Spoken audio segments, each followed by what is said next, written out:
ওকে, তো এখন কথা হবে আই ওয়ান্ট টু টক সিনেমাটা নিয়ে। এই ছবিটা সিনেমা হল এসেছে, তোমরা খুব কম সংখ্যক সিনেমা হলে ছবিটা দেখতে পারবে এবং সকালের দিকে তো সিনেমাটার শোই নেই, যে কারণে এতটা লেট হলো ছবিটা রিভিউ আসতে। তো কেমন লাগলো এই ছবিটা? আমি একদম অনেস্টলি বলছি, আমি সুজিত সরকারের খুব বড় একজন ভক্ত হওয়া সত্ত্বেও এটা বলবো যে এটা সুজিত সরকারের বেস্ট 3-4টে ছবির মধ্যে আমি রাখতে পারবো না।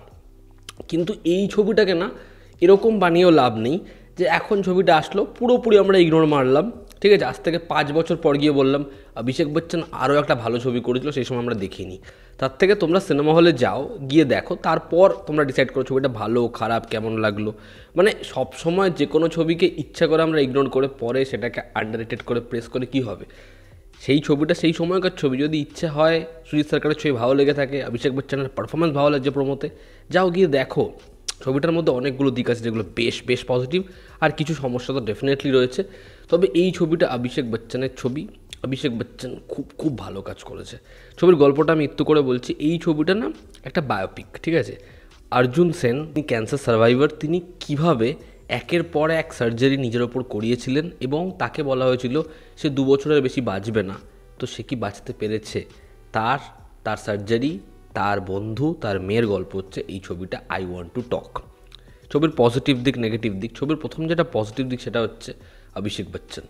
অভিষেক বচ্চন নিজের 200% দিয়েছে, সে দারুণ কাজ করেছে, দারুণ। অভিষেক বচ্চনের প্রথম থেকে যেরকম ধরনের কথা বলা, হাঁটা চলা, তার সেটা আস্তে আস্তে যেরকমভাবে পরিবর্তিত হয়, তার মুখের ভাবভঙ্গি যেরকমভাবে বদলায়, তার কথা বলা যেরকমভাবে বদলায়, তার এই জায়গাটা যখন বদলাবে, তুমি প্রত্যেকটা জায়গায় তার যে হার্ডওয়ার্কটা সেটা না দেখতে পারবে। সে দারুণ কাজ করেছে, তার পারফরমেন্স ব্যাপক। জাস্ট অভিষেক বচ্চনের আরও একটা সেরা পারফরমেন্স, এবং তার এখন যা স্ক্রিপ্ট চয়েস সত্যি সত্যি ভীষণ ভীষণ প্রশংসনীয়। এখানে আহলিয়া যে হচ্ছে তার মেয়ের চরিত্র অভিনয় করেছে, তাকে তোমাদের দারুণ লাগবে। মানে অল্প বয়সে যে অভিনয় করেছে তাকে তো খুবই ভালো লাগবে। ওইটুকু বাচ্চা মেয়ে কী অভিনয় না করেছে, দারুণ, অপূর্ব। এবং যে বড় বেলায় অভিনয় করেছে তার পারফরমেন্সও ভীষণ ভালো, এবং যে বাংলা উচ্চারণগুলো সেগুলো খুব ভালো লাগে শুনতে। সাপোর্টিং কাস্টে যারা ছিল তারা প্রত্যেক নিজের জায়গায় ভীষণ স্ট্রং। যে নার্স হোক, যে ওর বন্ধু হোক, বা এখানে যে ওর ডক্টর যার সাথে ও গিয়ে গল্ফ খেলে, মাছ ধরে, তিনি দারুণ।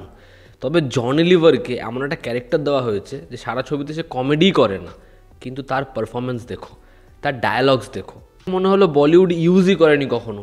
কি দারুণ কাজ করেছে জনি লিভার। তো পারফরমেন্স হচ্ছে এই ছবির সব থেকে বেস্ট পার্ট। এই ছবিটা না বহু এমন পোর্শন রয়েছে, পার্ট অ্যান্ড পিসেসে আমাদের খুব ইমোশনাল করে দিতে পারে। সেটা ধরো ছবির এমন একটা জায়গা যেখানে মেয়েটা বলছে বাবাকে, বাবা আমার প্রিয় খাবার কি, আমার প্রিয় খেলা কি, আমার তোমার সাথে কোন পার্টিকুলার সময়টা কি এমন করতে ভালো লাগে।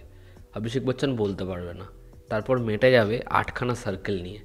ওই যে জায়গাটা না তোমার চোখ ছলছল করে উঠবে, দারুণ ওই জায়গাটা।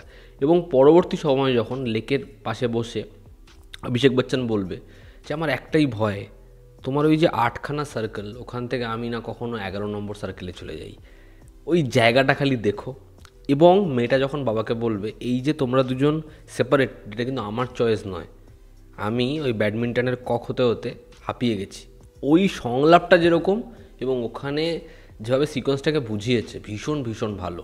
ছবির ইমোশনাল বেশ কিছু পয়েন্টস আছে যেগুলো খুবই ডিপ, এবং সেগুলো তারা ডেভেলপ করতে সময় দিয়েছে, যেমন সেটা ওয়ার্কও খুব ভালো করে। এবং হচ্ছে ওই মেডেলের পোর্শনটা, ওই ম্যারাথনটা খুব ভালো। একইভাবে ছবির ডার্ক হিউমার, এই ছবিটা না, এই যে ওর এই ডিজিজের সাথে লড়া, এই যে প্রত্যেকটা ট্রিটমেন্ট করানো, সার্জারিগুলো করানো, সেটাকে যেরকমভাবে ছবিতে দেখিয়েছে, পোক যেরকমভাবে করেছে, হিলারিয়াস। মানে অভিষেক বচ্চন ডাক্তারের সাথে দেখা করতে গেছে, সেই ডাক্তারটা সেদিনকে ওর সাথে দেখা করবে না, পরের দিন দেখা করবে, সেটা পার্টিতে রয়েছে, ওয়াইন খাচ্ছে, তাকে গিয়ে বলছে যে কোন কোন অর্গানগুলো বাদ দেবে। সে পার্টি ছেড়ে এসে ওকে এঁকে ঠেকে দেয়। এবার এমনভাবেই বাদ দেবে বলছে যে অর্ধেক অংশ শরীরের বাদই দিয়ে দেবে। বলছে তো বাচ্চা কেয়া, তো বলছে বাচ্চা না। তো ওই যে জায়গাগুলো ভীষণ মজাদার।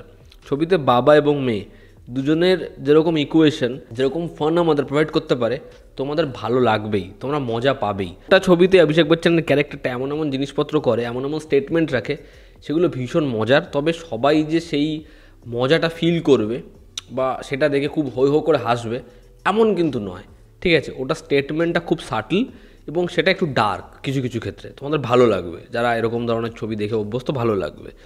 এই ছবির মেকিং, ভিক মুখোপাধ্যায় এই ছবির ডিওপি, তো ছবির ট্রিটমেন্ট কেমন হবে তোমরা বুঝতেই পারছো। বাচ্চা মেয়েটা বাবাকে এসে জিজ্ঞাসা করবে, বাবা তোমার অপারেশন হয়েছে, আমাকে দেখাও, সবাই বলে তুমি খুব নাটক করো। অভিষেক বচ্চন না চাইতেও নিজের টি শার্টটা তুলে মেয়েকে দেখাবে, ক্যামেরা রিফ্লেকশানে দেখাবে, মানে কাট টু শট না, রিফ্লেকশানে দেখাবে। ও ছুটে গেল মায়ের কাছে, গাড়ি থেকে জিনিসপত্র আনলো, মাকে যাতা বললো, চলে আসলো। সাউন্ড আমরা শুনতে পাচ্ছি না, ডিরেক্ট শট আমরা দেখতে পাচ্ছি না। ওটার যে ইম্প্যাক্ট এবং এই যে ওর কষ্টটা, সেখানে যে রিফ্লেকশনটা মলমের মতো কাজ করলো, তোমরা ওই জায়গাটা খালি দেখো। আমার মনে হয় সুজিত সরকারের থেকে আমাদের এখানকার বাঙালি পরিচালকদের বাঙালিয়ানা শিখতে হবে। ছবিতে যখন একজন বন্ধু আসছে বাড়িতে, অভিষেক বচ্চন তাকে জড়িয়ে কাঁদছে, দেওয়ালে শ্রী রামকৃষ্ণদেবের ছবি টাঙানো, তোমরা দেখো। ছবিতে যখন দুর্গাপুজো সেই ফেস্টিভ্যালটা উঠে আসছে, বাচ্চা মেয়েটা কত সুন্দর করে শাড়ি পরেছে, বা কথায় কথায় বাংলা সংলাপ যেরকমভাবে ভেসে আসছে, ভীষণ মিষ্টি, দেখতে ভালো লাগে। আবির ব্যাকগ্রাউন্ড স্কোর ভীষণ ভালো, এবং গোটা ছবি জুড়ে সেটা বাজছে না, যেরকম ট্রেলারে কোন কোন জায়গায় বন্ধ করতে হবে এবং কিভাবে সেটাকে খুলতে হবে দারুণ ব্যবহার করেছে। ব্যাকগ্রাউন্ড স্কোরের কাজ ভীষণ ভীষণ ভালো। এবং ছবির কিছু ডায়ালগস, ছবিতে যখন বলল যে আমার জন্য ম্যারাথনে দৌড়টা কমপ্লিট করাই সবটা নয়, ওই যে জায়গাটা, এই চরিত্রটার ওই যে লড়াইটা তোমাদের ভালো লাগবে। তো এই ছিল এই ছবির পজিটিভ দিক। এবার যদি ছবির নেগেটিভ দিক বলি, ছবির মধ্যে কিন্তু কিছু নেগেটিভ দিকও আছে। সাধারণত সুজিত সরকারের ছবি যখন আমি দেখি আমার কিছু খারাপ লাগতেই পারে না, ঠিক আছে, কিন্তু এটা আমি বললামই তার 4-5টা সেরা কাজের মধ্যে আমি রাখবো না। এটা অবশ্যই ভালো সিনেমা। একজন পরিচালক সবসময় একদম পিক, তার বেস্ট বেস্ট বেস্ট বানাবে, এটা সম্ভব নয়। একটু 19-20 তো হতেই পারে। এই ছবির যেটা প্রথম নেগেটিভ দিক, সেটা হচ্ছে ছবির চিত্রনাট্যে খাপছাড়া খাপছাড়া একটা ব্যাপার রয়েছে। মানে এখানে একটা জায়গাতে অভিষেক বচ্চনের হার্ট অ্যাটাক হবে, ঠিক আছে, সে ঘুরে পড়ে যাবে। ওই জায়গাটা যদি ছবির মধ্যে না থাকতো, কিছু যেত আসতো না। গোটা ছবিতেই এরকম বেশ কিছু সিকোয়েন্সেস রয়েছে যেগুলো কোনো ইম্প্যাক্ট তৈরি করতে পারছে না, এবং ওটা আসার ফলে যে গল্পটা খুব বেশি কিছু ফেস করছে এমনটাও হয় না। ছবিতেই যে জীবন এবং মৃত্যু, সেটাকে বাঁচা, এটা নিয়ে কমেন্ট্রিটা যেরকমভাবে করেছে সেটা ভীষণ ভালো। কিন্তু একদম এন্ড মোমেন্টে দুটো ডেথ যেরকম পরপর আসে, সেটা না খুব একটা জাস্টিফাইড হয় না। সেখানে একটা, সেটা সত্যি ভালো ছিল, সেটা ভালোও লাগতো, ওয়ার্কও করছিল, কিন্তু যেরকমভাবে জিনিসটা হয় সেটা খুব র্যান্ডাম হয়ে যায়। গোটা ছবিতেই স্ক্রিন প্লেটা বারবার যেন পড়ে যায়, মানে একটা হাই ড্রামা, একটা হাই সিকোয়েন্সের পরে এমন আনওয়ান্টেড কিছু জিনিসপত্র হয় যে যেন জিনিসটা ব্যালেন্স করতে পারছে না বলে মনে হয়, এবং জোর করে করে আমাদের ইমোশনাল করার চেষ্টা করছে, যেটা সুজিত সরকারের ছবিতে সাধারণত হয়ই না। সুজিত সরকারের অক্টোবর ধরে নিন বা ম্যাদ্রাস ক্যাফে, সেগুলোও তো স্লোপেস্ট ছবি, কিন্তু আমার কখনোই সেগুলো বোরিং বা স্কিপ করে দেখি মনে হয়নি। কিন্তু এই ছবিটার মধ্যে অনেকটা এমন পোর্শন রয়েছে যেখানে লু ব্রেক হয়, যেখানে ছবিটা বোরিং মনে হয়। এই যে অভিষেক বচ্চনের ক্যারেক্টারটা, সে এত কথা বলতে ভালোবাসে, এবং ওর এই যে জব, এই যে মার্কেটিং, এই বিষয়টাকে কখনো ছবিতে এস্টাবলিশই করে না।